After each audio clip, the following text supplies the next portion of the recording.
Hello everyone, आज इस video के अंदर हम बात करने वाले हैं प्रिंसिपल ऑफ सुपरपोजिशन के न्यूमेरिकल की।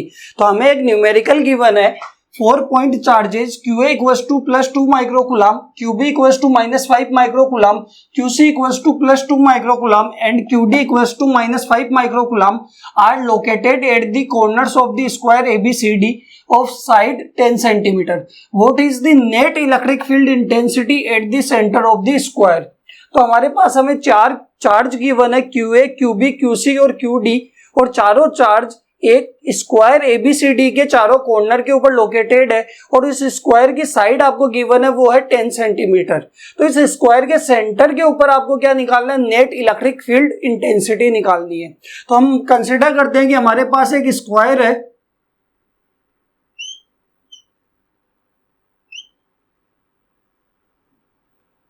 स्क्वायर को नाम देते हैं A, B, C और D।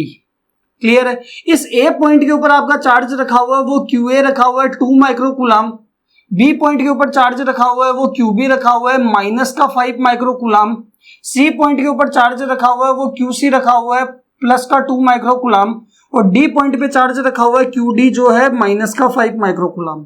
क्लियर है? यहां पे इसकी साइड आपको दे रखी है 10 सेंटीमीटर। तो स्क्वायर की हर एक साइड क्या होती है? सेम होती है 10 सेंटीमीटर। क्लियर है? यहाँ पे आपको सेंटर के ऊपर, इस सेंटर को नाम दे देते हैं O पॉइंट, और इसके ऊपर आपको क्या निकालना है? नेट इलेक्ट्रिक फील्ड इंटेंसिटी निकालनी है। तो प्रिंसिपल ऑफ सुपरपोजिशन के अंदर भी हमने यही बात की थी कि किसी पर्टिकुलर पॉइंट पर उसके सराउंडिंग के अंदर जितने भी चार्ज है सबकी वजह से जो भी इलेक्ट्रिक फील्ड इंटेंसिटी लग रही है सबका आपको क्या करना पड़ेगा? वेक्टर सम करने पर नेट इलेक्ट्रिक फील्ड इंटेंसिटी आपको मिल जाएगी उस पर्टिकुलर पॉइंट पे। ठीक है? तो यहाँ पे इस O पॉइंट के ऊपर देखो QA चार्ज भी क्या लगा रहा होगा? इलेक्ट्रिक फील्ड इंटेंसिटी लगा रहा होगा, QB भी लगा रहा होगा, QC भी लगा रहा होगा और QD भी लगा रहा होगा। तो इन चारों का इलेक्ट्रिक फील्ड इंटेंसिटी का हम क्या करेंगे? डायरेक्शन के साथ सम करेंगे, यानी वेक्टर सम करेंगे। तो वो आपको क्या मिल जाएगा? नेट इलेक्ट्रिक फील्ड इंटेंसिटी मिल जाएगी O पॉइंट पे। क्लियर है यहां तक? तो सबसे पहले देखो, अगर मैं एक चीज की बात करूं कि हमें पता है कि कोई चार्ज है Q, इससे R डिस्टेंस दूर इस पॉइंट के ऊपर इलेक्ट्रिक फील्ड इंटेंसिटी कितनी होगी? वो होगी KQ/R²। ठीक है? तो यहां से देखो QA चार्ज से इस पॉइंट पे इलेक्ट्रिक फील्ड इंटेंसिटी निकालने के लिए इस QA से O पॉइंट की क्या पता होनी चाहिए? डिस्टेंस पता होनी चाहिए। सेम देखो B से O की डिस्टेंस भी पता होनी चाहिए, C से O की भी और D से O की भी। तो ये डिस्टेंस कैसे निकालेंगे? तो डिस्टेंस निकालने के लिए हम क्या करते हैं कि देखो दो साइड हमें पता है या फिर ये साइड्स आपको पता है, तो आप क्या निकाल लो?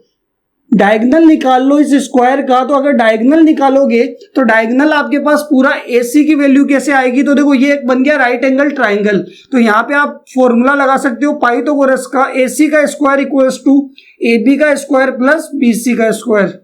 तो AC का स्क्वायर कितना आ जाएगा? वो आ जाएगा 10 का स्क्वायर प्लस 10 का स्क्वायर, यानी 100 प्लस 100, और वो कितना हो जाएगा? 200। यानी आपके पास AC का स्क्वायर कितना आ गया? 200 आ गया। तो आप AC को कितना लिख सकते हो? रूट के अंदर 200, और रूट के अंदर 200 को आप लिख सकते हो 2 × 100। तो यहाँ पे आपके पास देखो √2 तो ऐसा कैसा, और 100 का रूट कितना हो जाएगा? 10। तो AC कितना आ जाएगा? वो आ जाएगा 10√2 सेंटीमीटर। A से C की वैल्यू कितनी आ गई? 10√2 सेंटीमीटर। सेम आप देखोगे तो BD भी क्या आएगा? सेम ही आएगा 10√2। दोनों डायगोनल की क्या होने वाली है? सेम डिस्टेंस होने वाली है।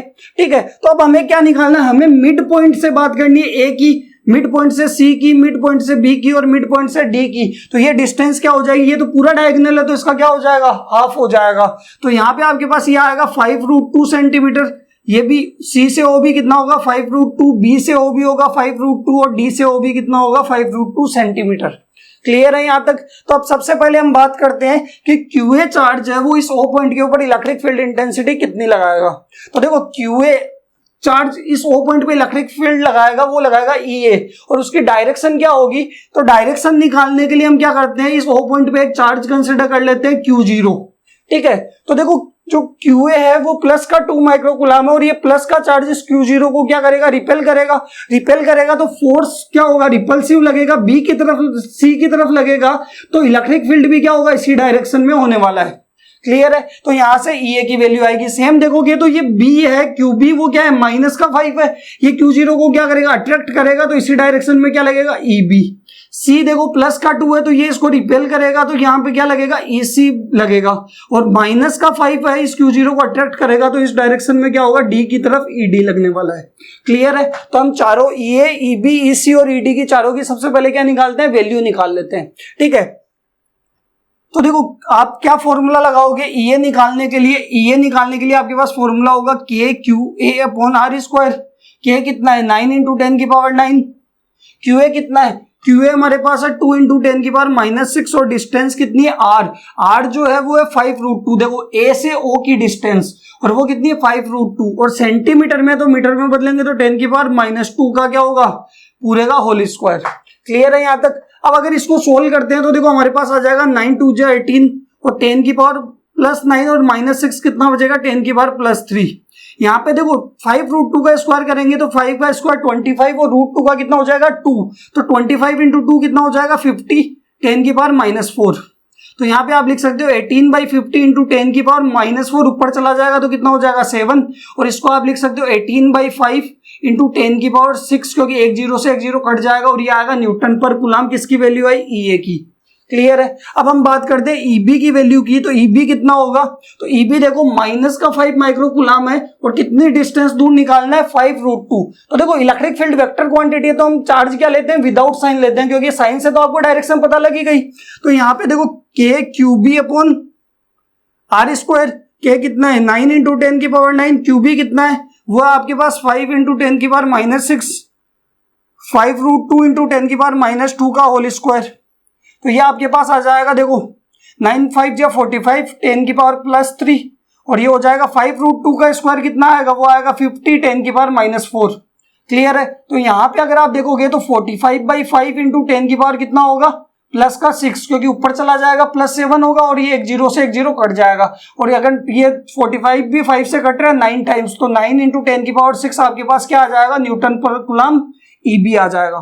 क्लियर है यहाँ तक। अब आप क्या निकालोगे ईसी की वैल्यू, ईसी क्या है के क्यू सी अपॉन डिस्टेंस कितनी आर स्क्वायर। देखो आर सबके अंदर सेम है कि हर एक कॉर्नर से वो सेंटर की डिस्टेंस क्या है सेम है, तो यहाँ पे आपके पास आ जाएगा 9 इंटू 10 की पावर 9, क्यू सी कितना होगा, क्यू सी आपको दे रखा है 2 माइक्रो कूलम, तो 2 इंटू 10 की पावर -6, 5√2 इंटू 10 की पावर -2 का होल स्क्वायर।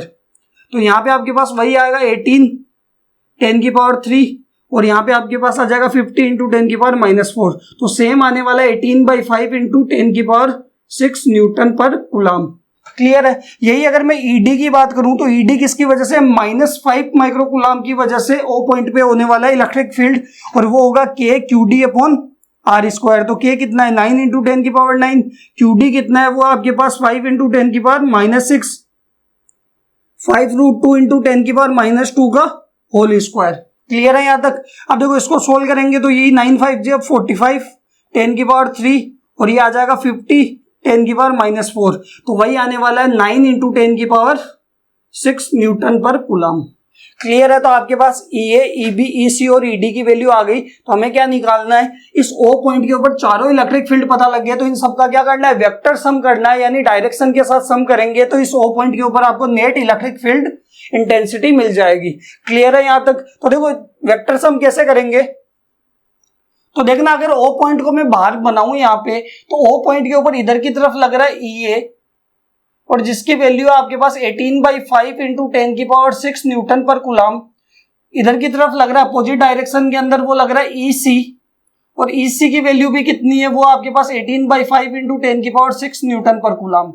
इधर की तरफ लग रहा है वो लग रहा है ई बी, उसकी वैल्यू आपके पास है वो है 9 इंटू 10 की पावर 6 न्यूटन पर कूलम, और इस डायरेक्शन में लग रहा है ई डी, जिसकी वैल्यू आपके पास 9 इंटू 10 की पावर 6 न्यूटन पर कूलम। तो मेरे को एक चीज बताना, ई ए और ई सी दोनों की वैल्यू सेम है और दोनों क्या अपोजिट डायरेक्शन में है, तो ये दोनों एक दूसरे को क्या कर देंगे कैंसिल आउट कर देंगे। सेम देखना ई बी और ई डी दोनों की वैल्यू क्या है सेम है और दोनों अपोजिट डायरेक्शन में, ये भी एक दूसरे को क्या कर देंगे कैंसिल आउट कर देंगे। कि अगर ई ए और ई सी का रिजल्टेंट निकालोगे तो ई ए माइनस ई सी करो या ई सी माइनस ई ए, कितना आना है 0। सेम देखोगे ई बी और ई डी भी क्या है इक्वल और अपोजिट है, तो क्या कर देंगे कैंसिल आउट कर देंगे। तो नेट इलेक्ट्रिक फील्ड इस सेंटर के ऊपर कितना आने वाला है वो आने वाला है 0। क्लियर है? यहां तक ये चीज समझ में आई नहीं आई कि अगर आप देखोगे EA और EC दोनों अब इक्वल है, दोनों की वैल्यू सेम आ रही है, ठीक है, और दोनों अपोजिट डायरेक्शन में है, तो क्या कर देंगे, कैंसिल आउट कर देंगे। EB और EC भी इक्वल और अपोजिट है तो कैंसिल आउट कर देंगे। तो इस O पॉइंट पर नेट इलेक्ट्रिक फील्ड कितना होने वाला है, वो होने वाला है 0। ठीक है, तो ये आपका प्रिंसिपल ऑफ सुपरपोजिशन का न्यूमेरिकल।